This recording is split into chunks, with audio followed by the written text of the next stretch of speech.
श्री शिवाय नमस्तुभ्यम। हर हर महादेव। कैसे हैं आप सभी। इस वीडियो में जानेंगे बैसाख अमावस्या, अर्थात इसे सातुड़ी अमावस्या के नाम से जाना जाता है, बैसाखी अमावस्या के नाम से भी संबोधित किया जाता है। आप सभी को कौन से सरल से ऐसे उपाय करने चाहिए जो कि भाग्य की रेखाओं को आपके प्रबल करे। साथ ही यह भी जानेंगे कि आप सभी को अमावस्या, देव कार्य और पितृ कार्य की अमावस्या किस दिन मनानी चाहिए। वीडियो के अंत तक बने रहिएगा और आवश्यक रूप से संपूर्ण जानकारी प्राप्त कीजिएगा। जैसे कि शास्त्रों में कहा जाता है, जो यह बैसाख अमावस्या होती है ना, यह बहुत अधिक विशेष और श्रेष्ठ कही गई है, क्योंकि बैसाख का महीना अपने आप में पावन है, पवित्र है। हालांकि हर एक महीने आने वाली अमावस्या अपने आप में अद्भुत है, परंतु बैसाख अमावस्या की महत्वता ज़्यादा कही गई है, क्योंकि यह अपने आप में परम सुख प्रदान करने में सहायक है। 2024 में बैसाख माह के कृष्ण पक्ष की अमावस्या तिथि 7 मई को सुबह 11:40 से शुरू होगी और इसका समापन 8 मई की सुबह 8:51 पर होगी। समापन ऐसे में उदया तिथि के अनुसार 7 मई को पितृकार्य अमावस्या रहेगी और 8 मई 2024 को देवकार्य अमावस्या रहेगी। 2 दिन अमावस्या तिथि होने के कारण यह बहुत विशेष हो गई है। तो 7 मई को भी आप अपने पितरों के निमित्त 11 बजे बाद कार्य कर सकते हैं। 8 मई को भी करते हैं तो सुबह सुबह से जाना जाएगा। तो इस तरह से यह अमावस्या तिथि की जानकारी है। स्क्रीन पर मैंने अशुभ समय, शुभ समय, ब्रह्म मुहूर्त सभी चीज़ें लगाई हुई है आपकी सुविधा के लिए।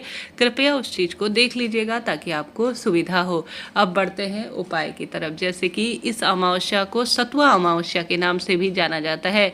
इस दिन कहा जाता है, गुरुजी ने भी हम सभी से कहा है कि इस महीने सत्तू का दान करें। अगर इस दिन अगर आपसे संभव हो तो प्रथम मैं आप सभी को उपाय के रूप में बताना चाहूँगी कि आपको आवश्यक रूप से सत्तू का दान करना है। किसी ब्राह्मण देवता को आप सभी सत्तू का दान करें। अपनी इच्छा शक्ति सामर्थ्य अनुसार सत्तू आवश्यक रूप से जौ, गेहूं और चने की दाल से बना हुआ होता है। अगर इस अमावस्या के दिन आप ब्राह्मण देवता को या शिव मंदिर में बैठे पुजारी जन को इसे देकर आते हैं, बहन बेटियों को दान में देते हैं, तो आपके इससे पितृ तृप्त हो जाते हैं, शास्त्रों में कहा गया है। साथ के साथ आप सभी इसे भोजन में ग्रहण कर कर महादेव और श्रीहरि विष्णु के मंदिर में भी भोग स्वरूप में समर्पित कर कर आते हैं ना, तो जीवन की कोई ताकत आपके जीवन में दुख दरिद्रता को रोकने जो है होने से कहने का अर्थ है खत्म करने में यह सहायक होगा उपाय।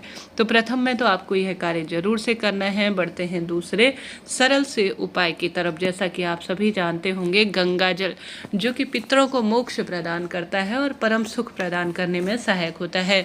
आप सभी के घर पर गंगा जल तो रखा ही होगा। आप सभी को अपने नहाने के पानी में भी इस दिन गंगा जल मिश्रित जल से स्नान करना है और अपने जो जल का लोटा है ना, उसमें आपको गंगा जल मिलाना है। गुरुजी कहते हैं, हर हर गंगे, नमामि गंगे और आशुतोष महादेव का स्मरण करते हुए आपको आवश्यक रूप से शिव मंदिर में जाकर इन 5 स्थानों पर जल का लोटा जिसमें आपको गंगा जल मिलाना है, 5 स्थानों पर जरूर से समर्पित करना है। कहा जाता है, शिवलिंग पर इन 5 स्थानों पर जो जल चढ़ा देता है ना, उसके भाग्य की रेखाएं निश्चित ही प्रबल हो जाती हैं। सबसे पहले गुरुजी कहते हैं, जब भी आप अमावस्या तिथि पर शिव पर जल चढ़ाए ना, तो गंगा जल मिश्रित जल कर कर आपको नंदी महाराज पर थोड़ा सा गंगा जल जरूर से समर्पित करना चाहिए। ऐसी मान्यता है। आशुतोष महादेव का नाम लेकर जो अमावस्या तिथि पर गंगा जल जो नंदी महाराज हैं उन पर चढ़ा देता है थोड़ा सा मात्रा, और शिवलिंग पर जो स्थान होते हैं उन स्थानों पर समर्पित कर देता है, उसकी भाग्य की रेखाएं स्वतः ही बदल जाती हैं। सबसे पहले आपको नंदी महाराज पर यह थोड़ा सा जल चढ़ाना है। उसके बाद दूसरा स्थान आपको जो मटका लगा रहता है ना शिवलिंग पर, उस स्थान पर जो मटका धीरे धीरे जल छोड़ता है शिवलिंग पर, वह महादेव माता रानी के पंचपुत्रियों का स्थान होता है। तो उस पर आपको दूसरे स्थान पर थोड़ा सा गंगा जल मिश्रित जल आशुतोष महादेव का नाम लेकर अपने पितरों का स्मरण करते हुए कि मेरे पितृ अधोगति में गए हैं तो उन्हें मोक्ष प्राप्त हो, संतान सुख हो, धन संपदा में जो है परिवार में वृद्धि हो, यह प्रार्थना करते हुए नंदी महाराज के बाद आपको जो ऊपर जो लगी रहती है मटकी सी, उसमें थोड़ा सा मात्रा डाल देनी है। इसके बाद तीसरे स्थान पर आप सभी को गणेश जी महाराज के जो है आवश्यक स्वरूप में समर्पित करना है। 3 स्थानों पर समर्पित करने के बाद चौथा स्थान माता अशोक सुंदरी के स्थान में समर्पित करने के बाद बचा हुआ गंगा जल मिश्रित अमावस्या तिथि पर आशुतोष महादेव का नाम लेकर शिवलिंग पर जरूर से समर्पित करना है। कहा जाता है जो भी गंगा जल मिश्रित जल जो कि देव कार्य और पितृ कार्य में आवश्यक होता है और पितरों को मोक्ष प्रदान करता है, जो भी भक्त समर्पित कर देता है ना, तो दुनिया की कोई ताकत उसे नहीं रोक सकती है सब सुखों को प्रदान करने में। तो आप सभी को करना है यह सरल सा कार्य। देखिए जी, कोई पैसा समय तो लगना ही नहीं है, परंतु इन उपायों से अद्भुत लाभ है, तो करके देखिएगा, लाभ आपको मिलना ही है। तो हमने बात कर ली 2 सरल से उपाय की, कोई एक उपाय चुनिएगा, लाभ होगा। आप सभी को इस दिन सूर्य नारायण भगवान को जल जरूर से ब्रह्म मुहूर्त में, वैशाख माह में अगर आप कुछ विशेष नहीं कर पाए है ना, तो आपको कोशिश करनी है सुबह सुबह जल्दी उठकर आप सभी स्नान करें। उसके बाद आप सभी ओम सर्व पितृदेवाय नमो नमः कहते हुए घर के दरवाजे पर जल का छिड़काव करें और आवश्यक रूप से पीपल वृक्ष की पूजा।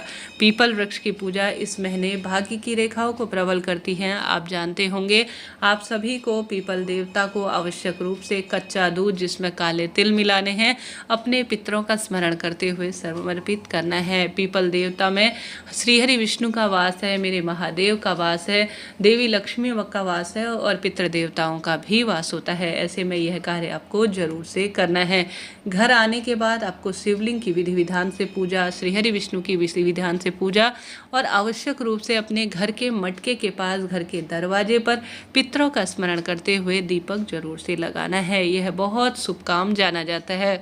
साथ के साथ गुरु जी कहते हैं, अगर कोई भी सुहागिन महिला जो विवाहित है या कुंवारी कन्या या कोई भी व्यक्ति अगर अपने पितरों का नाम लेते हुए दक्षिण दिशा की ओर मुख करते हुए रोटी में जरा सा शक्कर रखकर, गुड़ रखकर, मीठा रखकर, कभी भी अमावस्या तिथि पर अपने पितरों के लिए खाली रोटी नहीं देनी है। हमेशा 2 रोटी के 2 हिस्से करने हैं। 1 रोटी बना रहे हैं या 2 रोटी बना रहे हैं तो अति उत्तम है। उस रोटी में थोड़ा सा घी लगाना है, थोड़ा सा गुड़ या शक्कर रखना है, दक्षिण दिशा की ओर अपना मुख करना है और पितरों का स्मरण करते हुए अपने पीहर पक्ष और ससुराल पक्ष के सभी पितरों का ध्यान करते हुए आपको गौ माता को रोटी खिला देनी है। कहा जाता है इससे पितृ बहुत प्रसन्न होते हैं और खुशियों के भंडार स्वतः ही भर देते हैं।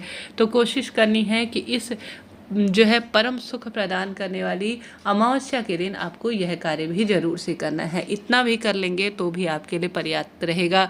साथ के साथ अग्यारी के माध्यम से भी अपने पितरों को भोग दे सकते हैं, तर्पण कर सकते हैं, साथ ही ब्राह्मण देवता को घर पर बुलाकर भोजन करवा सकते हैं।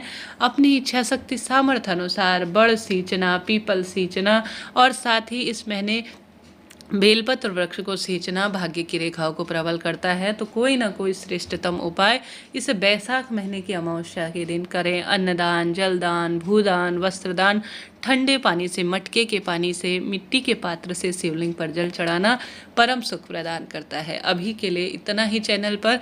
अब आगे चलकर अमावस्या की वीडियो जल्द ही आपको प्राप्त होगी। अभी के लिए हर हर महादेव, श्री शिवाय नमस्तुभ्यम।